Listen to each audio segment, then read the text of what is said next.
le gouvernement de la République démocratique du Congo. Et la question est celle-ci. Quand un programme, est-ce que le gouvernement a-t-il fait la demande? Il ne faut pas mettre la charrue avant les bœufs. Donc, depuis 2015, nous n'avions pas fait de revue commune de l'économie du Congo.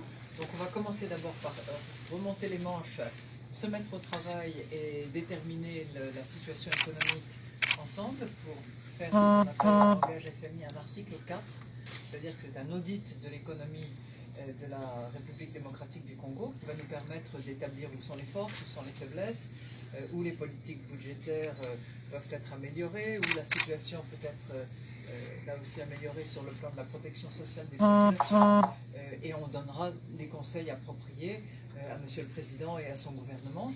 Et puis ensuite, on verra si on doit financièrement et si on peut financièrement, à la demande de Monsieur le Président et de son gouvernement, aider sous forme de programme. Mais on n'a pas besoin du programme pour déjà se mettre au travail. Donc ça commence lundi. Déjà lundi, sous quelle forme? Je crois que le ministre des Finances et certains de ses conseillers restent ici à Washington et la mission du FMI chargée de la République démocratique du Congo est mobilisée, prête à travailler dès lundi matin. Au moment où on voit le cours des matières premières fluctuer, souvent à la baisse, est-ce qu'il peut y avoir rapidement une aide à l'économie congolaise qui a plutôt été stable ces derniers mois?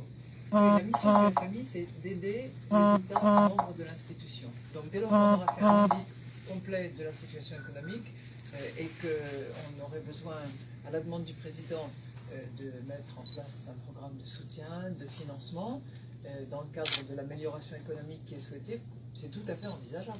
Donc vous êtes positive Je suis toujours optimiste et je suis ravi qu'on ait pu renouer la relation et mettre en place ce partenariat pour travailler ensemble à l'amélioration de la situation économique et de la situation des populations.